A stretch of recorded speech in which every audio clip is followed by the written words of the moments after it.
Cuando desperté del coma después de 6 meses, mi padre estaba ahí fingiendo ser el hombre sufrido. Pero en el almuerzo de bienvenida, cuando intentó abrazarme, grité la verdad frente a toda la familia. No fue el árbol, abuelo, fue él quien me lanzó contra la pared. Ese día, mi abuelo hizo la justicia que la ley tardaría años en hacer.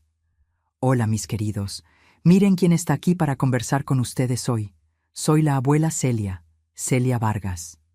Tengo 74 años bien vividos y vivo aquí en la ciudad de Oaxaca, en Oaxaca, tierra del sol cálido y la gente acogedora.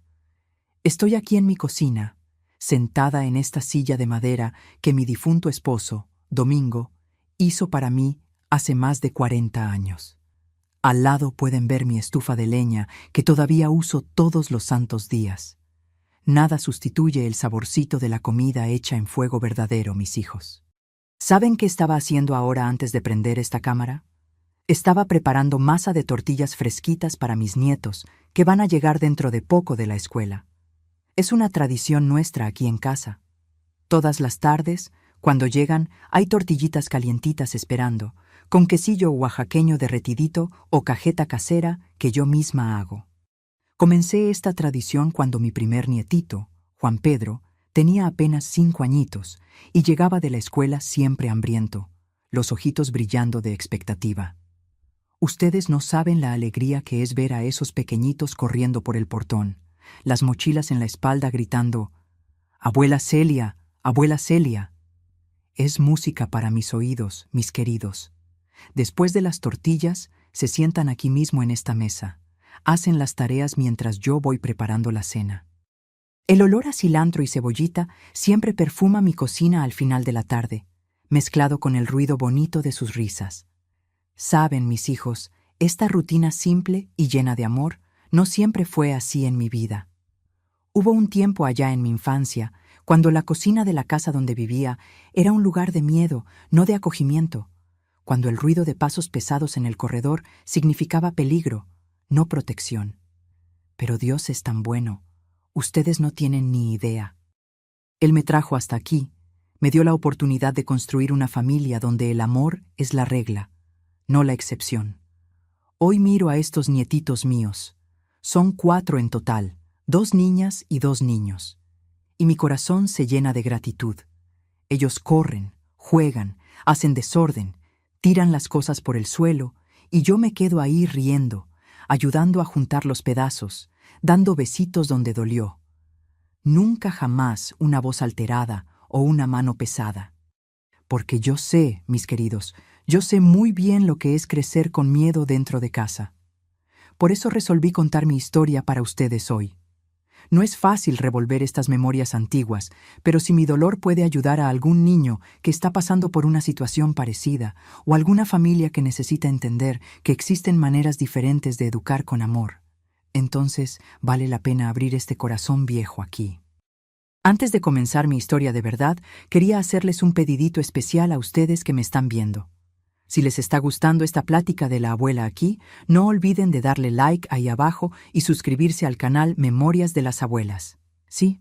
Y ustedes, mis queridas y mis queridos que me están viendo ahora, cuéntenme aquí en los comentarios de qué ciudadcita me están viendo y a qué horita del día encontraron este video.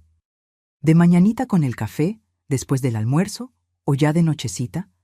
Yo siempre leo todos los comentarios y me pongo tan feliz en saber de dónde son ustedes y cuándo sacan un tiempito del día para oír las historias de esta abuela aquí. Cuéntenme, ¿sí? Vamos a crear una cadena de cariño. La historia que voy a compartir con ustedes sucedió hace muchos años, cuando yo era apenas una niñita inocente allá en mi ciudad natal. Una historia sobre cómo a veces las personas que deberían protegernos son justamente aquellas que más nos lastiman, pero también es una historia sobre cómo el amor verdadero, cuando finalmente aparece, tiene el poder de curar hasta las heridas más profundas del alma. Yo nací en 1951 en una ciudadcita llamada Tlaxiaco, también aquí en Oaxaca, pero bien en el monte mismo, donde el sol castiga fuerte y la vida siempre fue más dura. Mi mamá se llamaba Refugio, una mujer pequeñita de estatura, pero grande de corazón, con aquellos ojos cafés siempre cansados y las manos callosas de tanto trabajar. Ella tenía la costumbre de cantar bajito mientras hacía las tareas de casa, siempre aquellas canciones antiguas que su mamá le enseñaba. Mi papá era Rogelio, un hombre alto, de hombros anchos, que trabajaba cargando sacos de maíz y frijol en el mercado del pueblo. Para quien lo veía de fuera, era trabajador, serio, respetado por los vecinos. Nuestra casa era pequeña, de adobe y teja de barro, con 3 cuartos apenas. La sala que también servía de cuarto de mis papás, el cuartito donde yo y mis 2 hermanos dormíamos, Valdemar, 3 años mayor que yo, y el pequeño Ángel, 2 años menor, y la cocina en el fondo, con estufa de leña y una mesa de madera medio chueca que mi papá había hecho. El piso era de cemento quemado, siempre bien barrido por mi mamá, que pasaba el día entero cuidando de la casa y de nosotros 3. Recuerdo bien la rutina de aquellos tiempos. Despertábamos temprano, antes incluso de que saliera el sol, con el canto del gallo del vecino don Domingo. Qué curioso, ¿no, mis queridos? Años después, yo vendría a casarme con un hombre que tenía el mismo nombre. Mi mamá ya estaba en la cocina preparando el desayuno. Siempre atole con tamales cuando había, o entonces tortilla con piloncillo y leche cuando las gallinas no ponían. El olor a café tostado en el momento perfumaba toda la casa. Después del desayuno, íbamos para la escuela, una caminata de unos 20 minutos por el camino de tierra. Yo adoraba esa parte del día, mis hijos. En la escuela me sentía libre. Podía jugar con los otros niños, reír alto, correr en el patio de tierra durante el recreo. La maestra doña Concepción era dulce conmigo. Siempre elogiaba mi letra bonita y cómo yo era aplicada en los estudios. Era una mujer ya de edad, de cabellos blancos recogidos en un chongo, que trataba a todos nosotros con cariño de madre. Los juegos de aquel tiempo eran simples, pero buenos. Jugábamos a las escondidas entre las casas de la vecindad, a la rueda en el patio de la escuela. Las niñas saltábamos la cuerda hecha de trapos viejos. Yo tenía una muñeca de mazorca que mi mamá hizo para mí con cabello de estambre amarillo y vestiditos cosidos de retazos. Era mi tesoro más preciado. Dormía abrazada con ella toda la noche. Pero cuando llegaba la tarde y era hora de volver a casa, mis queridos, ahí comenzaba mi apretón en el pecho, porque nunca sabíamos en qué humor iba a estar mi papá cuando llegara del trabajo. Había días que él venía tranquilo, se sentaba en la silla mecedora en el portal, pedía a mi mamá traer la comida y se quedaba callado ahí, solo oyendo el radio viejo tocar las canciones rancheras.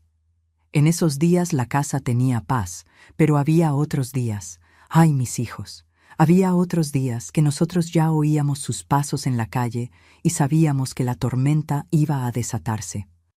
Él llegaba con el rostro cerrado, hablando alto, quejándose de todo, del patrón, del calor, de la comida que estaba fría, del ruido que hacíamos. Cualquier cosita servía de excusa.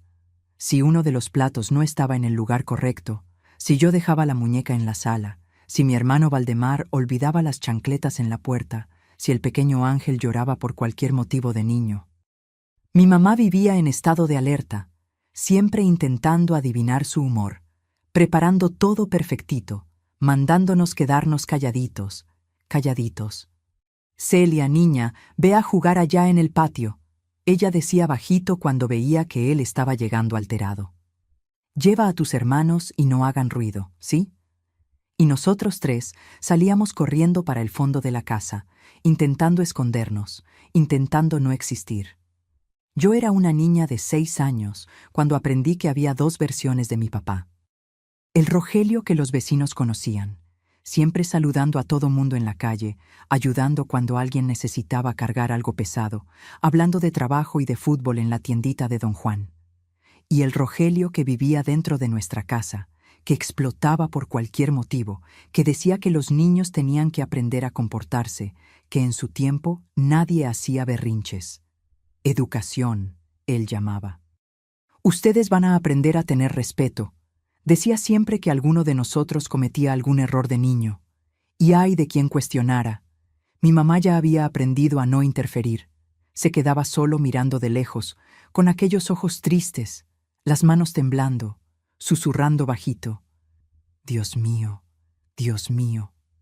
Lo que más me dolía, mis queridos, era ver el miedo en la mirada de mis hermanitos. Valdemar, aunque siendo mayor, se quedaba encogidito en la esquina cuando comenzaba la gritería. Y el pequeño Ángel, pobrecito, con apenas 4 añitos, ya sabía que no podía llorar alto cuando se lastimaba jugando, porque si no iba a tener motivo de verdad para llorar. Y fue así que yo crecí, mis hijos, aprendiendo a andar en punta de pies dentro de la propia casa, a hablar bajo, a no dejar nada fuera de lugar, a no ser niña, porque ser niña en nuestra casa era peligroso de más.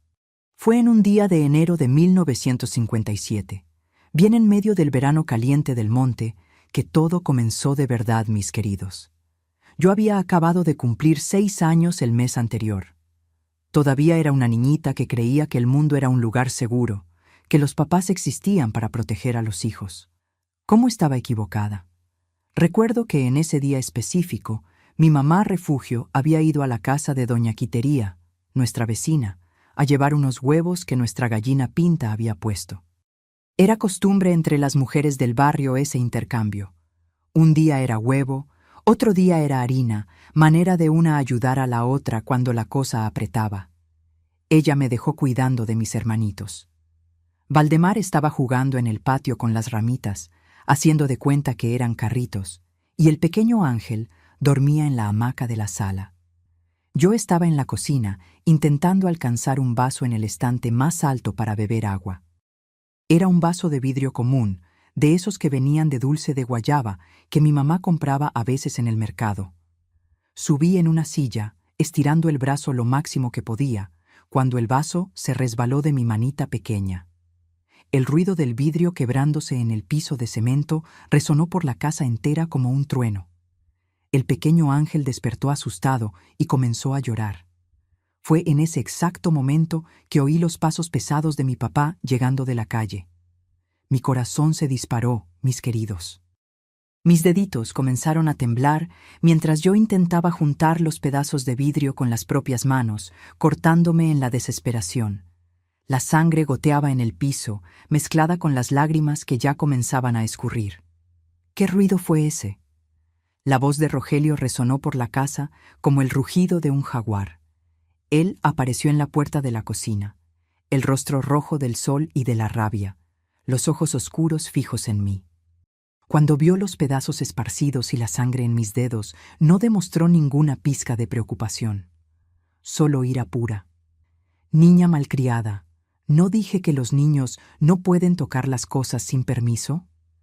Él se acercó despacio, como un predador cercando a su presa. Mira solo el cochinero que hiciste. Tu mamá va a tener que limpiar todo este desastre por tu culpa.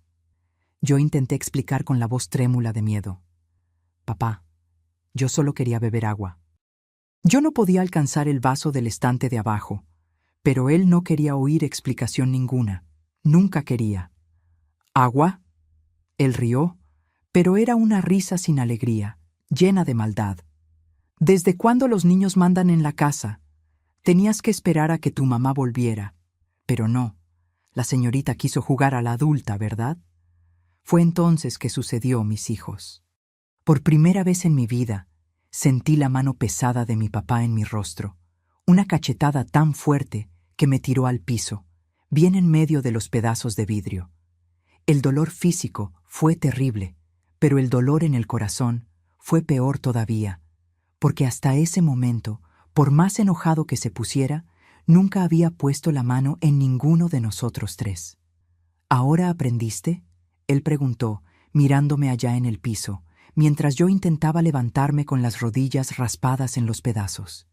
¿O quieres que te enseñe bien lo que pasa con los niños desobedientes? En ese momento, mi mamá llegó corriendo. Había oído el llanto de Ángel de lejos y vino a ver qué estaba pasando. Cuando me vio en el piso, sangrando, y vio la expresión de Rogelio, entendió todo al instante. Dios mío, Rogelio, ¿qué fue eso? La niña está toda lastimada.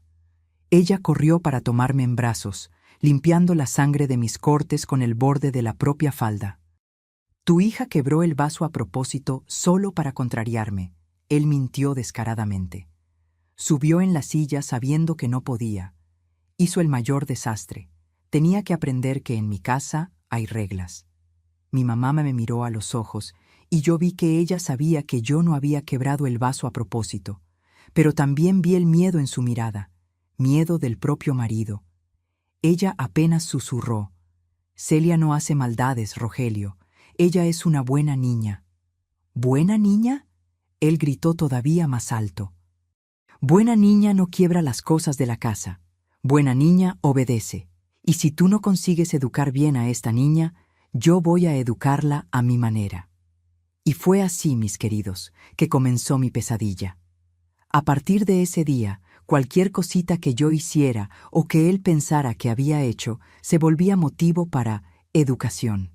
Si yo reía muy alto jugando con mis hermanos, recibía regaño por hacer desorden. Si yo lloraba cuando me lastimaba, recibía regaño por hacer berrinches. Si yo dejaba cualquier objeto fuera del lugar que él consideraba correcto, venía la lección. Y en cada lección, la violencia se ponía peor. Comenzó con cachetadas, después fueron empujones, después golpes. Él siempre decía lo mismo: «Es para tu bien, niña.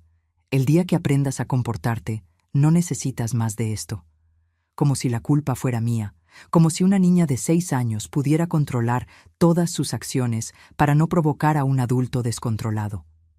Mi mamá intentaba protegerme cuando podía, siempre susurrando para que yo tuviera cuidado para no dar motivo. «Celia, mi hija, no toques nada cuando tu papá esté en casa. Quédate calladita, juega solo en el cuarto, no hagas ruido». Pero ¿cómo una niña puede vivir sin ser niña? Mis hermanitos también comenzaron a cambiar. Valdemar, que antes era listo y juguetón, se quedó callado y siempre alerta. El pequeño Ángel aprendió a llorar bajito, tapándose la boca con las manitas cuando se lastimaba. Nuestra casa se volvió una prisión, donde nosotros 3 éramos prisioneros del humor impredecible de nuestro propio padre. En la escuela yo comencé a cambiar también. La maestra doña Concepción notaba que yo estaba más callada, más retraída. «Celia, mi hija, andas muy tristecita. ¿Pasó algo?», ella preguntaba con cariño. Pero ¿cómo podía contar? Mi papá siempre terminaba sus lecciones con la misma amenaza: «Si abres la boca para cualquier persona sobre lo que pasa dentro de casa, la próxima vez va a ser peor, mucho peor».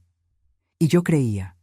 Yo era una niña de 6 años que creía que si contaba para alguien algo terrible, iba a pasar. Entonces yo mentía para todo mundo. «No, doña Concepción, está todo bien, solo tengo sueño».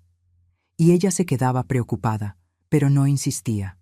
En casa, yo aprendí a andar en punta de pies, a hablar bajito, a no tocar nada, a ser invisible. Pero por más que yo intentara ser perfecta, siempre había alguna cosa. Siempre había una excusa para la próxima educación. Y cada día que pasaba, yo entendía menos por qué mi papá, que debería amarme y protegerme, era la persona que más me lastimaba en el mundo entero. Los años que siguieron fueron como vivir en un campo minado, mis queridos. Entre los 6 y los 10 años, aprendí que una niña puede sobrevivir a casi todo, pero el precio de esa sobrevivencia es alto de más. Mi papá Rogelio transformó nuestra casa en un lugar donde el miedo vivía en cada rincón, donde el silencio era la única protección que teníamos. La violencia fue creciendo como una planta venenosa. Lo que comenzó con una cachetada se volvió sistema de educación diario. Despertar de mañana se volvió una lotería. ¿Será que hoy yo podía pasar desapercibida? ¿Será que hoy mis hermanitos no harían nada que lo irritara?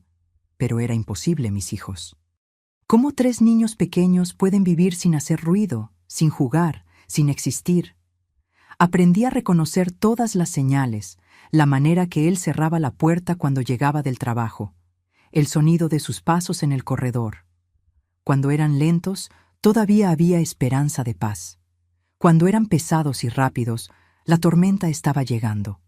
El tono de voz que él usaba para hablar con mi mamá, si fuera áspero desde el primer buenas tardes, era mejor que yo y mis hermanos desapareciéramos. Las lecciones fueron poniéndose más creativas y más crueles. Si yo tiraba comida en el piso, no era solo una cachetada. Él me obligaba a comer del piso mismo, como él decía que los perros comen. Si yo olvidaba guardar mi muñeca de mazorca en el lugar exacto, ella se volvía regalo para el fuego de la estufa mientras yo miraba llorando. Niña desordenada no merece juguete, era lo que él hablaba con aquella sonrisa fría. Mi mamá refugio fue desapareciendo junto conmigo. Ella intentaba interceder a veces, pero eso solo empeoraba las cosas. Refugio, estás criando a esta niña malcriada. Si no sabes educar, déjamela a mí que yo sé. Y ahí la furia de él se volteaba para ella también. ¿Cuántas veces vi a mi mamá con el ojo morado inventando para las vecinas que se había pegado en la orilla de la puerta? ¿Cuántas veces la encontré llorando bajito en la cocina, las manos temblando mientras preparaba el almuerzo? Lo peor de todo era la humillación constante. Él no se contentaba solo con pegar, tenía que destruir por dentro también. Mira solo a esta niña fea y burra. ¿Quién va a querer una cosa de esas cuando crezca? La hija de doña Quitería tiene la misma edad que tú y ya sabe hacer todo bien. Tú eres un peso muerto en esta familia. Si no fuera obligación, te ponía en la calle hoy mismo. Esas palabras dolían más que los golpes, mis queridos. Porque una lastimada en el cuerpo se cura, pero las palabras se quedan grabadas en el alma de una niña para siempre. Comencé a creer que realmente era fea, burra, un estorbo. Comencé a pensar que merecía todo aquello. En la escuela, yo me volví una sombra. La maestra doña Concepción intentaba animarme. Preguntaba por qué yo estaba siempre con la cabeza baja, por qué no jugaba más con los otros niños en el recreo. Pero ¿cómo explicar que en casa yo estaba aprendiendo que no merecía jugar, no merecía sonreír, no merecía nada además de golpes? Inventé 1000 excusas para los moretones que aparecían. Me caí de la cama, me pegué en la puerta, me tropecé en la piedra. Doña Concepción me miraba con aquellos ojos preocupados, pero en aquel tiempo, mis hijos, las personas no se metían en los asuntos de familia como hoy. Los niños recibían golpes de los papás y era considerado normal, necesario. Hasta. Mis hermanitos también fueron poniéndose diferentes. Valdemar, que era solo 3 años mayor que yo, asumió el papel de protegernos como podía. Cuando oía la voz alterada del papá, él corría para el cuarto y hacía señal para que yo y Ángel nos escondiéramos debajo de la cama. Nos quedábamos ahí agarrados unos a otros, oyendo los gritos, las discusiones, rezando bajito para que la tormenta pasara. El pequeño Ángel, pobrecito, con apenas 4 añitos, desarrolló unas mañas extrañas. Comenzó a hacerse pipí en la cama todas las noches, y eso se volvía un motivo más para la corrección. Niño de 4 años haciéndose pipí en la cama como bebé. Voy a enseñarte a controlar eso. Y allá iba una golpiza más para el pequeñito que lloraba tanto que se quedaba sin aire. La comida se volvió arma también. Si alguno de nosotros no comía todo lo que estaba en el plato, él obligaba a comer, aunque estuviéramos sintiéndonos mal. La comida es cosa sagrada. Mientras yo me mate trabajando para poner comida en esta mesa, ustedes van a comer hasta el último grano. Una vez Ángel vomitó en el plato porque estaba resfriado y la comida no bajaba. Mi papá lo obligó a comer el vómito junto. Ahora aprendes a no desperdiciar. Yo comencé a tener pesadillas terribles, mis queridos. Soñaba que estaba huyendo, corriendo por campos infinitos, pero nunca conseguía salir de ningún lugar. Despertaba en medio de la madrugada, sudando frío, el corazón disparado. Otras veces soñaba que volaba lejos de aquella casa, que tenía alas como los pajaritos y podía huir para donde nadie me lastimara más. Durante el día comencé a vivir en un mundo de fantasía dentro de mi cabeza. Inventaba que tenía otra familia que vivía en una casa llena de flores, donde todo mundo reía y jugaba junto.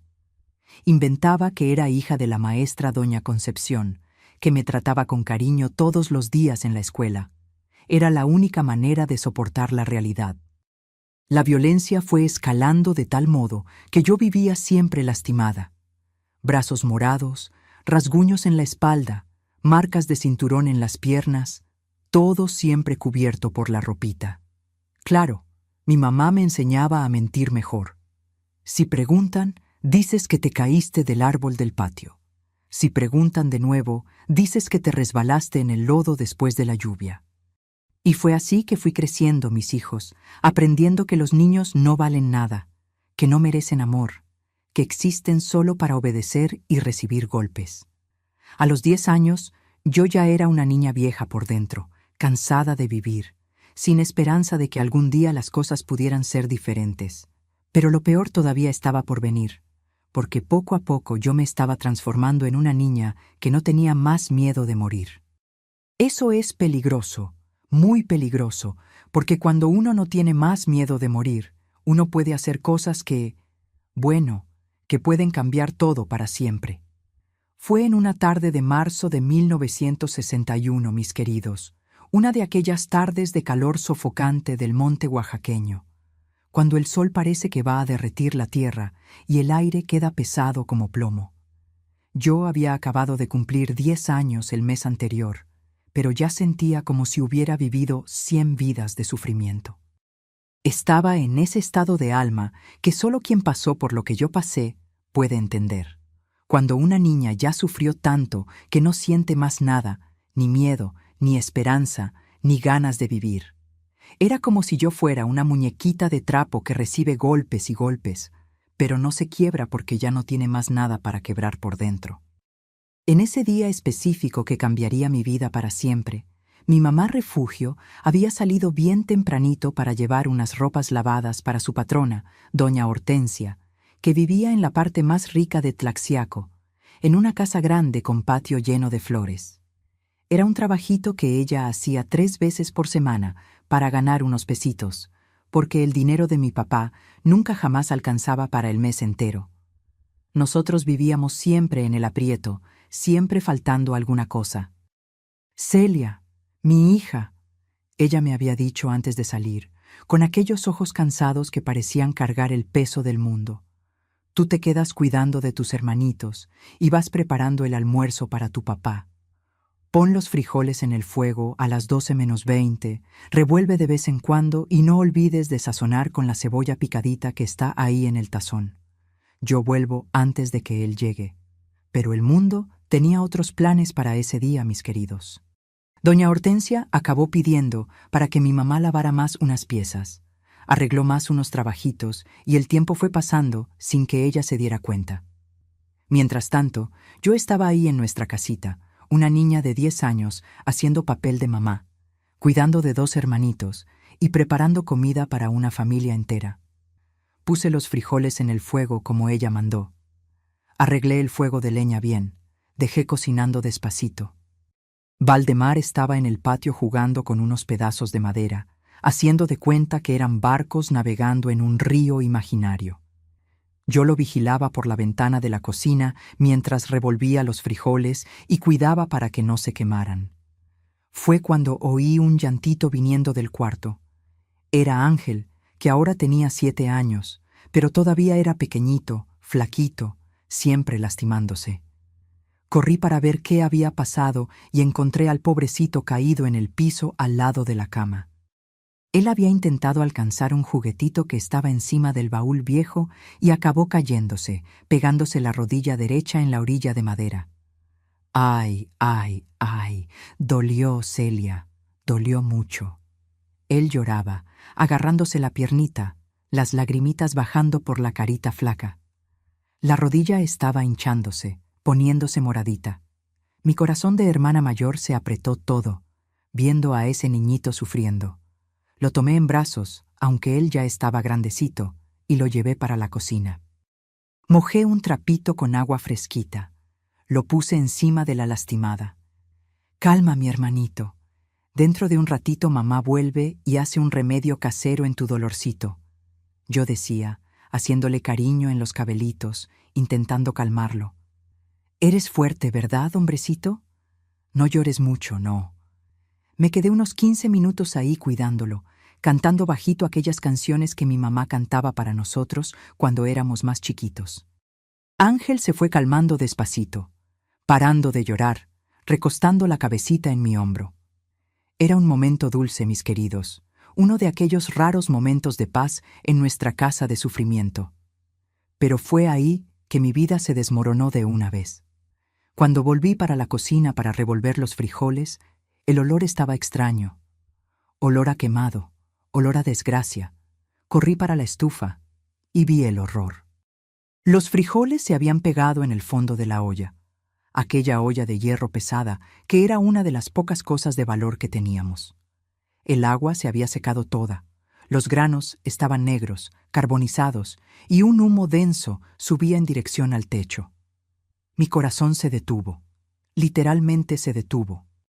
Miré para aquella olla humeando y supe, con la certeza que solo una niña traumatizada puede tener, que mi vida iba a cambiar esa tarde, porque mi papá llegaba siempre al mediodía en punto para almorzar. Él era puntual como un reloj cuando se trataba de comida.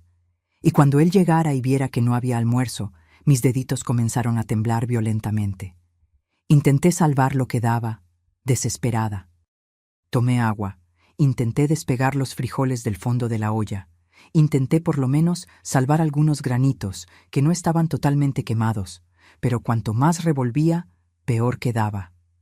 El olor a quemado se esparció por la casa toda, se pegó en las paredes, en el techo bajo, en cada rinconcito. Dios mío, ¿qué voy a hacer? Yo susurraba para mí misma, las lágrimas ya comenzando a escurrir. Papá me va a matar de verdad esta vez. Y yo sabía que no estaba exagerando. En los últimos meses, la violencia de él había aumentado tanto que yo vivía siempre lastimada, siempre con miedo de que una hora él fuera demasiado lejos. Fue cuando oí aquellos pasos pesados que yo conocía de memoria y de salteado que me despertaban en medio de la madrugada solo de recordar, viniendo por la calle de tierra, levantando polvo, acercándose a nuestra casa. Era mediodía y mi papá estaba volviendo del trabajo en el mercado con hambre, esperando encontrar la comida lisita en la mesa. Mi alma salió del cuerpo de susto. Corrí para el cuarto como una loca. Tomé a Valdemar y a Ángel, que todavía estaba cojeando de la rodilla lastimada, y susurré con voz desesperada. Escóndanse debajo de la cama, ahora, y no salgan de ahí. No importa lo que oigan, no importa lo que me pase, quédense calladitos, calladitos como ratoncitos. Los dos me miraron con aquellos ojitos abiertos de terror puro. Ellos ya sabían, pobrecitos, ya habían aprendido que cuando yo hablaba en ese tono de pánico total, era porque la tormenta estaba llegando. Los vi meterse debajo de la cama vieja, agarrados uno al otro, como dos pajaritos asustados, temblando de miedo. Mi corazón se partió en 1000 pedazos, viendo a mis hermanitos en ese estado, pero no había tiempo para consolar a nadie. El sonido de los pasos estaba cada vez más cerca, más amenazador. Volví corriendo para la cocina y me quedé ahí parada en medio del humo, esperando lo inevitable. En ese momento, mis queridos, una cosa extraña me pasó. En vez de sentir el miedo de siempre, sentí una especie de paz helada, como si mi alma ya estuviera preparándose para partir de este mundo. A los 10 años de edad, yo ya no tenía más miedo de morir. Y eso es terrible, mis hijos. Cuando una niña llega a ese punto, es porque ya murió por dentro hace mucho tiempo. ¿Dónde está mi almuerzo? El grito de él resonó por la casa como un trueno en medio de la sequía. Ni hola, ni cómo están, ninguna pizca de preocupación en saber dónde estaba su esposa o si los hijos estaban bien. Solo rabia pura, solo exigencia, solo violencia esperando para explotar. Cuando él entró en la cocina y vio la escena, la olla quemada, el humo, el olor horrible que tomaba cuenta de todo, el rostro de él se transformó en una máscara de odio que me heló la sangre. Los ojos se pusieron rojos como brasas, los puños se cerraron y yo supe que de ahí no saldría viva. Burra, inútil, desgraciada. Él gritó tan alto que las paredes parecían temblar. No sirves ni para vigilar una olla. ¿Dónde está tu mamá? ¿Por qué dejó a una niña estúpida como tú cuidando de mi comida? Intenté explicar con la voz trémula. Papá, Ángel se cayó y se lastimó. Yo tuve que cuidarlo, fue sin querer. Pero él ya no estaba oyendo. Su mente ya había decidido. Yo tenía que pagar y pagar caro por haber echado a perder el almuerzo sagrado de él. ¿Echaste a perder mi comida? Entonces tú no vas a comer por una semana. Vamos a ver si así aprendes a dar valor. Y comenzó. Primero fue una cachetada tan fuerte que me tiró contra la pared. Después otra y otra, cada una más violenta que la anterior. Pero esta vez fue diferente, mis queridos. Esta vez yo no lloré, no supliqué, no intenté huir. Me quedé ahí mirando a los ojos de él con una calma que lo dejó todavía más furioso, porque él se alimentaba del miedo de las víctimas y yo ya no le estaba dando más la satisfacción de verme aterrorizada. ¿No vas a llorar? ¿Crees que eres fuerte? Voy a mostrarte quién manda en esta casa. Él agarró mi brazo con una fuerza brutal, me arrastró por medio de la cocina como si yo fuera un costal de papas. Sentí el hueso del brazo casi partiéndose en la mano de él. Fue entonces que él tomó la propia olla quemada, todavía caliente de las brasas, y la levantó en el aire como un arma. ¿Quieres que te queme igual que tú quemaste mi comida? ¿Es eso lo que quieres, desgraciada? Y fue en ese momento, mis queridos, que algo dentro de mí se quebró de una vez por todas. No fue miedo lo que sentí, fue una rabia fría, una certeza absoluta de que si yo no hacía alguna cosa, él iba de verdad a matarme ese día. Y de una forma extraña, yo estaba casi en paz con esa posibilidad. Miré bien hondo en los ojos de él, con una valentía que ni sabía que tenía, y dije con una voz que ni parecía salir de mi boca: «Puedes hacer lo que quieras conmigo. Yo no tengo más miedo de ti. Yo no tengo más miedo de nada». El efecto fue inmediato y aterrorizante. Él se puso poseso de rabia, como si se hubiera vuelto un animal salvaje. Tiró la olla en el piso con toda la fuerza, haciendo un estruendo que debe haber despertado al barrio entero, y se fue para encima de mí con una violencia que nunca jamás había visto antes. «Desgraciada, demonio, voy a enseñarte a tener respeto. Voy a enseñarte a nunca más abrir esa boca para mí». Él me agarró por los cabellos, me arrastró por el piso de la cocina, como si yo fuera un animal. Y entonces, mis queridos, fue como si el mundo explotara en mi cabeza. Él me agarró por los cabellos con una mano y me levantó del piso. Y con la otra mano tomó mi cabeza y no puedo olvidar nunca del sonido que hizo cuando mi cabeza pegó en la orilla de la pared de adobe. Fue como si una campana gigante hubiera sonado dentro de mi cráneo, un sonido alto, metálico, que resonó por todos los rinconcitos de mi alma. El último sonido que oí fueron los gritos desesperados de mis hermanitos, que habían salido de debajo de la cama y vieron todo. «¡Celia! ¡Celia!», ellos gritaban, pero sus voces parecían venir de muy, muy lejos. Después de eso, mis queridos, fue solo oscuridad.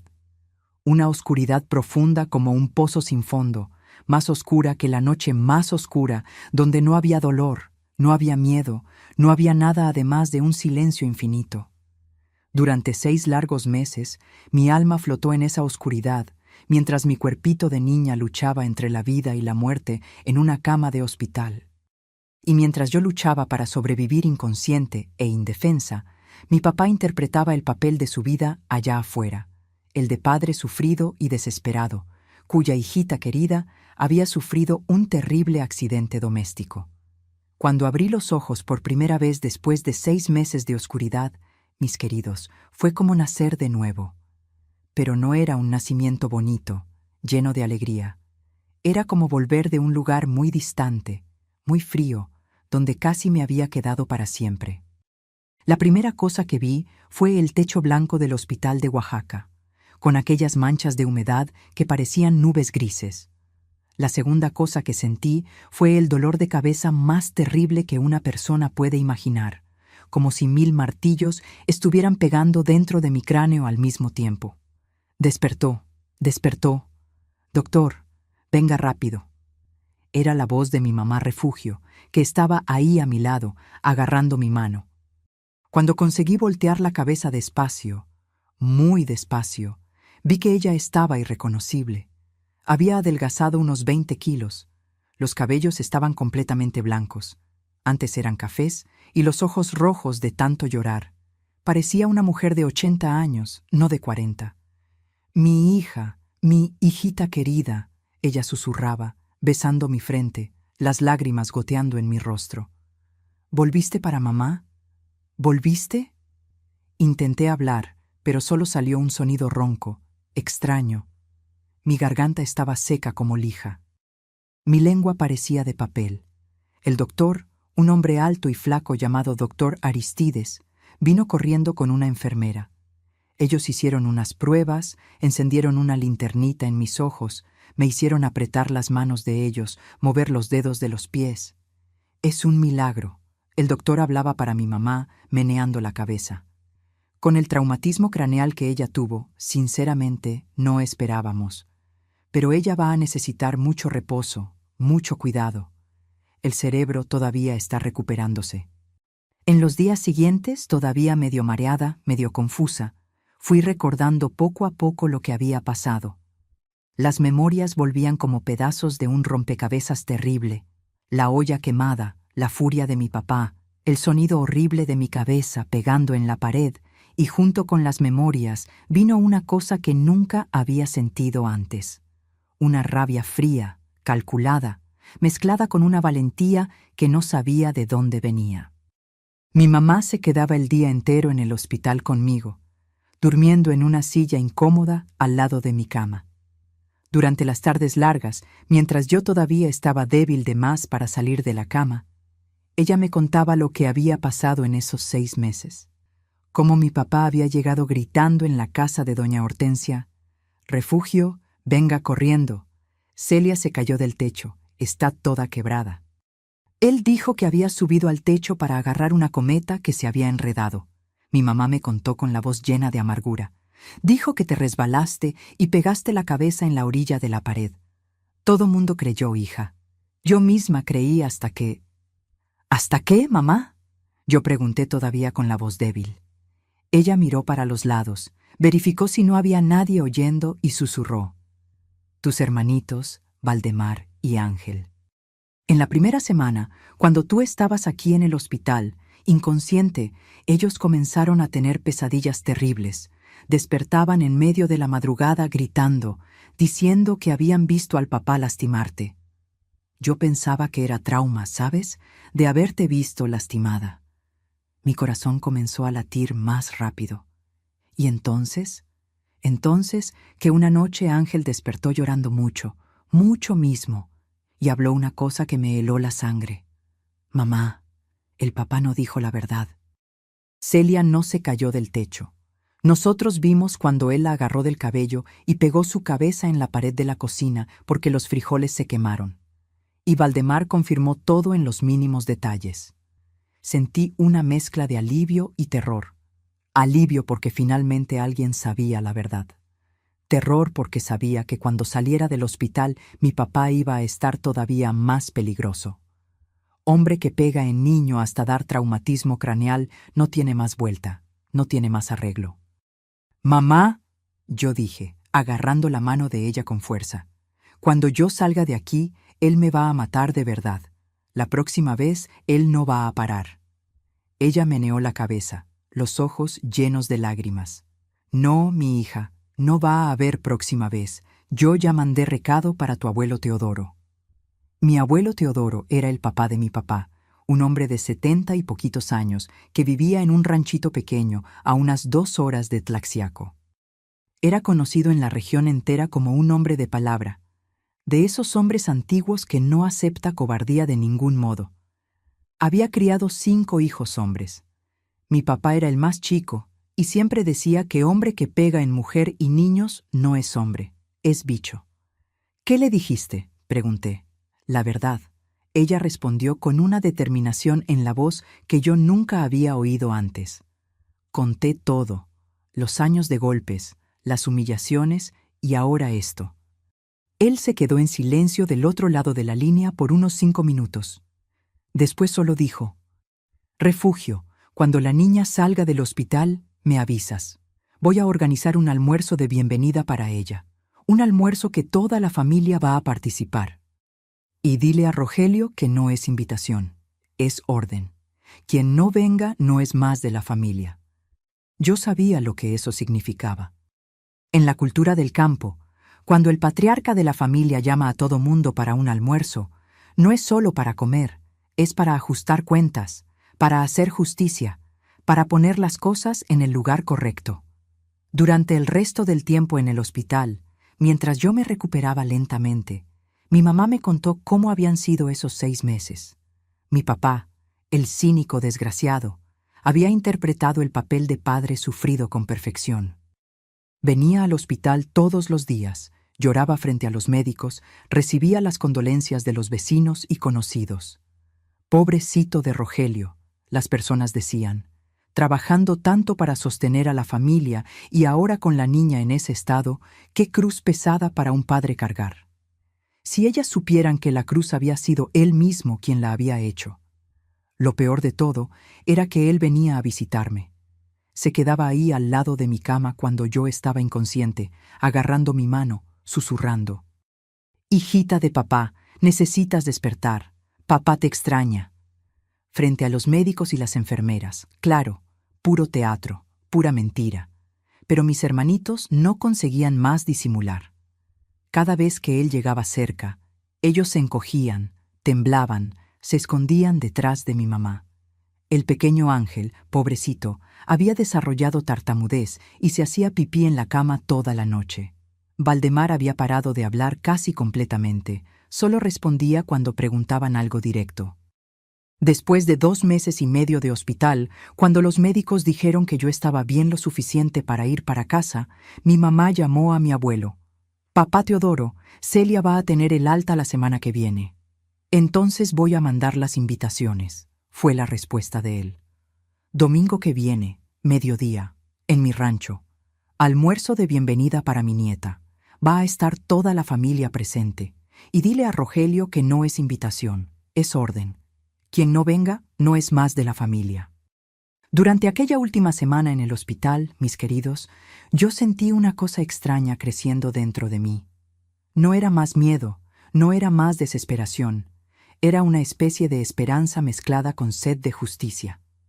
A los 10 años y medio de edad, después de pasar 6 meses entre la vida y la muerte, yo finalmente iba a tener la oportunidad de decir la verdad frente a toda la familia.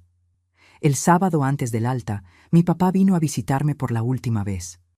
Se quedó ahí a mi lado, haciendo el teatro de siempre para las enfermeras, hablando cómo estaba feliz que yo iba a volver para casa. Pero cuando nos quedamos solos por algunos minutos, él se agachó bien cerca de mi oído y susurró con aquella voz fría que yo conocía tan bien. «Espero que estos meses hayan servido para que aprendas a comportarte, porque en casa nada cambió. Continúa siendo la misma regla. Tú obedeces o aprendes a la mala». Miré bien a los ojos de él y respondí con una voz firme que me sorprendió. «Va a ser diferente ahora, papá. Va a ser muy diferente». Él rió de ese modo cruel. «¿Va a ser qué? ¿Crees que por haber estado enferma voy a tener lástima? Niña mimada no aprende nunca». «Mañana en el almuerzo del abuelo», yo dije, todavía mirando fijo a los ojos de él. «Yo voy a contar para todo mundo lo que realmente pasó esa tarde. Voy a contar que no fue ningún accidente». El color desapareció del rostro de él. «Pequeñita desgraciada, si abres esa boca, ¿qué vas a hacer?», yo pregunté con una valentía que no sabía que tenía. ¿Pegarme de nuevo frente al abuelo Teodoro, del tío Baldomiro, del tío Ignacio, de toda la familia? Yo quiero ver que lo intentes». Fue la primera vez en la vida que vi miedo en los ojos de mi papá. Miedo de verdad, porque él sabía que al día siguiente, en el almuerzo del rancho, por primera vez en la vida, él iba a tener que responder por todos los años de cobardía y violencia. Y yo sabía que estaba lista para hablar la verdad, costara lo que costara. Y aquí estoy yo hoy, mis queridos, a los 74 años bien vividos, sentada en mi cocina en Oaxaca, preparando tortillas para mis nietitos que llegan de la escuela. Miro para estas manos arrugadas, revolviendo la masa, y pienso en todo lo que estas manos ya pasaron, en todo lo que este corazón ya sufrió y superó. Es difícil creer que la mujer que está aquí hoy, rodeada de amor y tranquilidad, es la misma niña que casi murió a los 10 años en las manos del propio padre. Después de ese domingo memorable en el rancho de mi abuelo Teodoro, ese domingo que cambió mi vida para siempre, mi historia tomó rumbos completamente diferentes. Fui a vivir con mis abuelos paternos en el ranchito, junto con mis hermanitos Valdemar y Ángel y mi mamá Refugio. Mi papá pasó un buen tiempo recuperándose en el hospital de Oaxaca y después de eso nunca más pudo acercarse a nosotros. La familia toda se unió para garantizar eso. Fue en el rancho del abuelo Teodoro que aprendí lo que es una familia de verdad, mis hijos. Aprendí que los niños pueden reír alto, pueden correr, pueden hacer travesuras, pueden hasta quebrar alguna cosa sin recibir golpes. Aprendí que cuando uno se lastima, uno recibe cariño, no regaño. Aprendí que papá y mamá existen para proteger, no para lastimar. Mi abuelo era un hombre de pocas palabras, pero de mucho amor.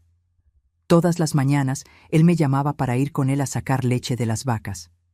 «Ven acá, nietita», él decía con aquella voz ronca pero cariñosa. «Ven a aprender cómo se cuida de los animales».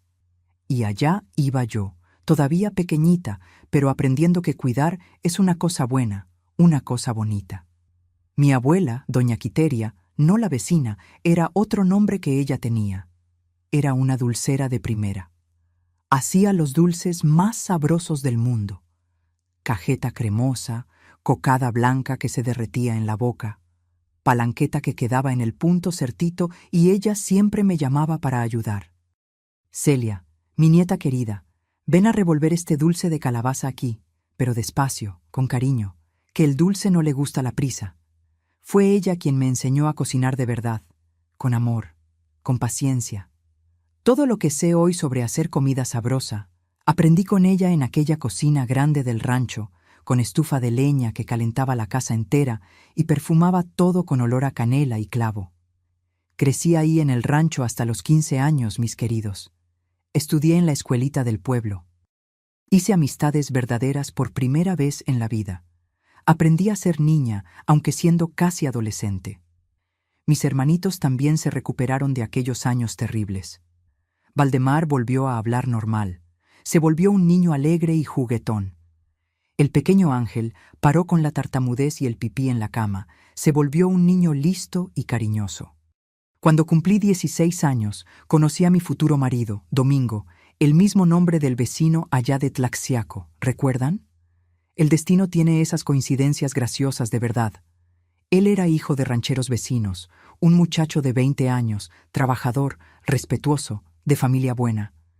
Pero lo más importante, él tenía manos dulces, voz mansa, nunca gritaba con nadie.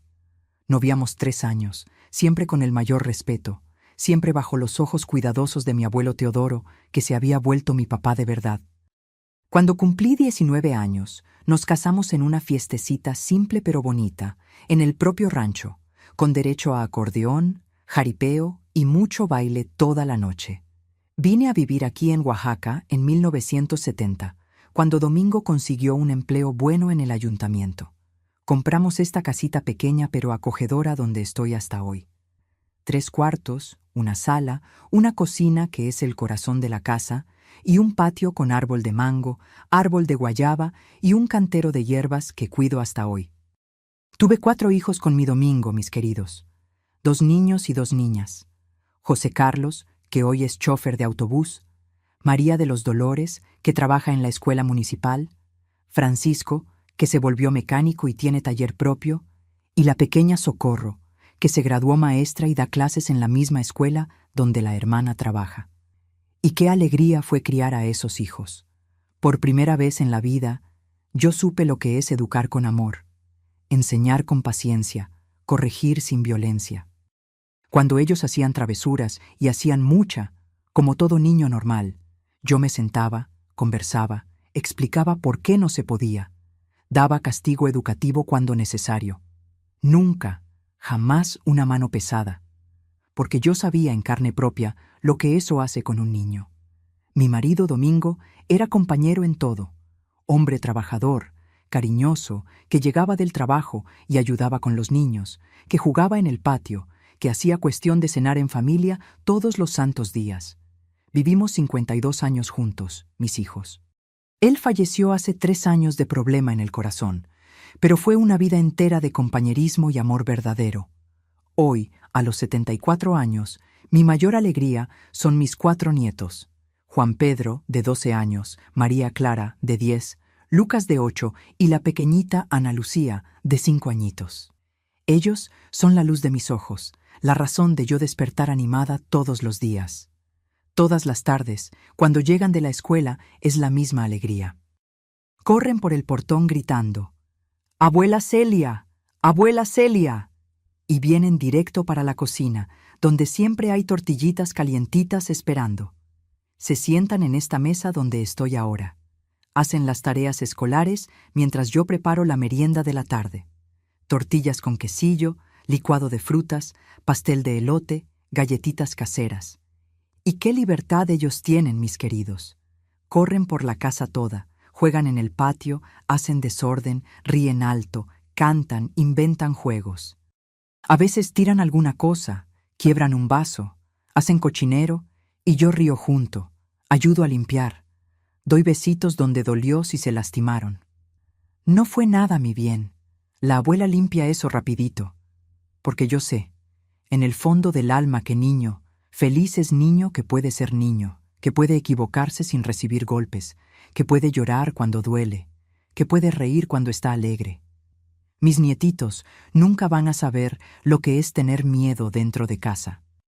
Nunca van a saber lo que es andar en punta de pies para no provocar a un adulto descontrolado. Los fines de semana, cuando mis hijos vienen a almorzar aquí, y ellos vienen siempre, porque familia unida es tradición que hago cuestión de mantener, esta casa se vuelve una fiesta. La mesa grande de la sala queda llena, hay risas, conversas, los nietos corriendo de un lado para otro, y yo me quedo ahí en medio de todo, sirviendo comida, oyendo las historias de cada uno, agradecida a Dios por haberme dado la oportunidad de ver al amor vencer al odio. Mantengo el contacto con mis hermanos hasta hoy. Valdemar se volvió comerciante exitoso en la Ciudad de México, se casó, tuvo hijos, es un hombre realizado. Ángel se graduó maestro, vive en Puebla, también constituyó familia. Nosotros 3 nos hablamos toda semana y siempre que es posible nos reunimos para recordar, no los tiempos malos, pero los tiempos buenos que vinieron después. Mi mamá Refugio vivió hasta los 85 años, tiempo suficiente para conocer a todos los nietos y algunos bisnietos. Murió en paz, rodeada de amor, sabiendo que había criado hijos buenos, a pesar de todas las dificultades. Está enterrada aquí en el cementerio de Oaxaca y yo voy a visitarla todos los lunes. Llevo flores y converso con ella sobre la familia. Es gracioso cómo la vida da vueltas, ¿no es, mis queridos? Aquella niña que casi murió a los 10 años hoy es una abuela de 74, rodeada de amor, viviendo en una ciudad que escogió para reconstruir su vida. Oaxaca se volvió mi hogar verdadero, lugar donde construí mi familia, donde aprendí a ser feliz de verdad. Todos los días, cuando despierto y veo el sol entrando por la ventana de mi cocina, agradezco a Dios por cada momento de esta vida nueva que Él me dio, por haberme mostrado que el amor es siempre más fuerte que la violencia, que la familia verdadera es aquella que protege y acoge, no la que lastima y destruye. Y es por eso que hoy estoy aquí contando mi historia para ustedes, mis queridos, que me están viendo. Porque creo que todo dolor puede ser transformado en esperanza. Todo sufrimiento puede volverse fuerza para ayudar a otras personas. Mis queridos que me están viendo en este momento, llegamos al final de esta historia que me costó tanto contar, pero que necesitaba ser compartida. Sé que fue pesado oír. Sé que tocó el corazón de ustedes, porque tocó profundamente el mío también al recordar cada detalle de esta jornada. Pero quiero que ustedes sepan de una cosa muy importante. No conté mi historia para despertar lástima o compasión. Conté porque aprendí a lo largo de estos 74 años de vida que nuestro dolor puede ser transformado en fuerza, Nuestra cicatriz puede volverse sabiduría y nuestro sufrimiento puede volverse esperanza para quien todavía está pasando por lo que pasé. Si existe un niño en cualquier lugar de este mundo que está viviendo en este momento lo que yo viví, andando en punta de pies dentro de casa, escondiendo moretones con mangas largas, inventando excusas para las lastimadas, pensando que merece ser tratado con violencia, quiero que ese niño sepa, tú no mereces eso. Nunca mereciste, nunca vas a merecer. No importa lo que ellos te digan, no importa cuántas veces repitan que es para tu bien, o que tú lo provocaste. Ningún niño provoca violencia de adulto. Los niños quiebran vasos, hacen desorden, lloran, ríen alto, olvidan las cosas en el lugar equivocado. Eso es ser niño. Y quien debería protegerte es justamente quien te está lastimando. Eso no es educación, eso no es amor, eso es cobardía pura. Yo aprendí que cuando uno guarda la verdad solo para sí, cuando uno tiene miedo de hablar, el monstruo se queda cada vez más fuerte. Pero cuando uno tiene valentía de contar para alguien de confianza, un maestro, un vecino, un familiar, una autoridad, ahí sí las cosas pueden cambiar. Fue eso lo que pasó conmigo en aquel almuerzo en el rancho de mi abuelo. La verdad liberó no solo a mí, pero a toda mi familia. Y para ustedes que son papás, mamás, tíos, abuelos, maestros, vecinos, abran los ojos. Niño muy callado, muy obediente, siempre con miedo, siempre inventando excusas para lastimadas, puede estar pidiendo socorro silenciosamente. Pregunten con cariño. Ofrezcan un oído amigo. Sean la persona de confianza que un niño traumatizado necesita para encontrar valentía de hablar. Yo también quiero hablar para aquellas personas que pasaron por lo que pasé, pero ya son adultas. Tal vez ustedes piensen que es tarde de más, que el tiempo pasó, que no sirve más buscar ayuda o justicia, pero nunca es tarde para liberarse de las cadenas del pasado. Nunca es tarde para buscar terapia, para conversar con alguien, para entender que la culpa nunca fue suya. Durante mucho tiempo, aunque después de adulta, aunque habiendo construido mi familia linda, yo todavía cargaba dentro de mí aquella niña lastimada de 10 años. Todavía oía la voz de mi papá diciendo que yo era fea, burra, que no servía para nada. Necesité de mucha conversación con personas sabias, mucha oración, mucho amor de mi familia para entender que aquellas palabras eran mentiras de un hombre enfermo, no verdades sobre quién yo era. Hoy yo sé que soy una mujer fuerte, una mamá que supo amar, una abuela que sabe proteger. Sé que tengo valor, que merezco respeto, que mi vida tuvo propósito. Y ustedes que pasaron por situaciones parecidas también merecen saber eso sobre sí mismos. La violencia puede quebrar nuestro cuerpo por un tiempo, puede lastimar nuestra alma profundamente, pero no puede destruir nuestra capacidad de amar y de ser amados. No puede robar nuestra dignidad, ni nuestro futuro. Si yo conseguí, ustedes también consiguen. Si yo pude reconstruir mi vida, ustedes también pueden. En cada país, en cada comunidad, existen personas y organizaciones listas para ayudar. Busquen información sobre protección en la región de ustedes. Conversen con autoridades locales, con líderes comunitarios, con personas de confianza. La dignidad humana es un valor universal. No importa dónde estén ustedes, todos merecemos vivir libres de la violencia. Y recuerden siempre, el amor es más fuerte que el odio, la verdad es más poderosa que la mentira. Y la unión de una comunidad que se preocupa puede vencer cualquier forma de crueldad. Cuando nos juntamos para proteger a nuestros más vulnerables, creamos un mundo mejor para todos. Mis queridos, mis nietitos del corazón que llegaron hasta el final de esta historia dolorosa pero necesaria, ahora necesito de ustedes de una forma muy especial. Si esta historia tocó el corazón de ustedes, si reconocieron a alguien que necesita ayuda, o si simplemente creen que necesitamos hablar más sobre protección a los niños, entonces hagan lo siguiente para esta abuela aquí. Denle like a este video ahora y suscríbanse al canal Memorias de las Abuelas. ¿Sí? Y para yo saber que ustedes vieron hasta el final, que oyeron con el corazón todo mi dolor y mi victoria, quiero que escriban en los comentarios apenas una palabra: valentía. Solo eso, solo esta palabra, porque fue valentía que me salvó a los 10 años. Fue valentía que me trajo hasta aquí, y será valentía que puede salvar a otros niños hoy. Háganlo ahora. No esperen ni un minuto más, porque cada suscripción, cada comentario, cada compartida puede llevar este mensaje para alguien que necesita oír que es posible sobrevivir y ser feliz después de la tormenta. Dios bendiga a cada uno de ustedes, mis queridos. Hasta nuestra próxima plática. Amén.